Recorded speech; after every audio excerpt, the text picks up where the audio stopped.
આ જ વાત હતી. મને એમ કે તારા હસબન્ડને આપણા અફેર વિશે ખબર પડી ગઈ છે. પ્રેગ્નેન્ટ છે ને, તો એબોર્શન કરાવી દે. પહેલા પણ કરાવ્યું હતું ને? ના રાજુ, આ વખતે નહીં. હું આપણા સંબંધને નામ આપવા માંગુ. હું મારા હસબન્ડને ડિવોર્સ આપી દઈશ, તું તારી વાઈફને ડિવોર્સ આપી દેજો. આપણે બંને સાથે રહીશું. ન્યુરોલોજીસ્ટ છે ને, તો પાગલોનો ઈલાજ કરે છે. મારી જોડે ઘણા જેવી વાત ના કરીશ. અને તને ખબર છે ને કે હું મારી ફેમિલીને કોઈ પણ હાલતમાં છોડી શકું એમ નથી. તો પછી તું પછી શું રાજુ? હું બસ તારા મોત શોખ માટે છું. તારી ઈચ્છા થાય ત્યારે તું મને હોટેલમાં લઈ જા, યુઝ કરે, અને હું બસ યુઝ થતી રહું. જો તું એવું સમજતો હોય ને તો એ તારી ભૂલ છે.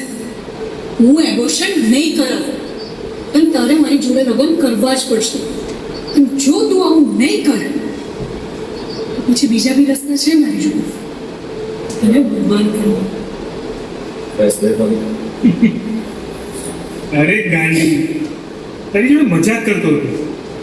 હું તમારું કે કોઈને પણ ભૂલી શકું.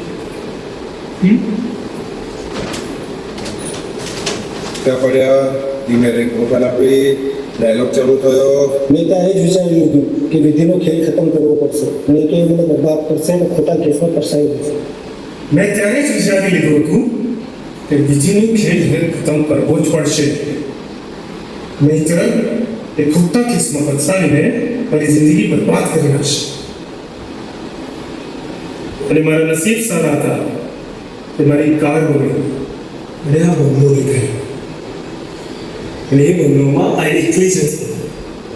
એટલે મેં પ્લાન બનાવ્યો હતો વિધિને મારવાનો.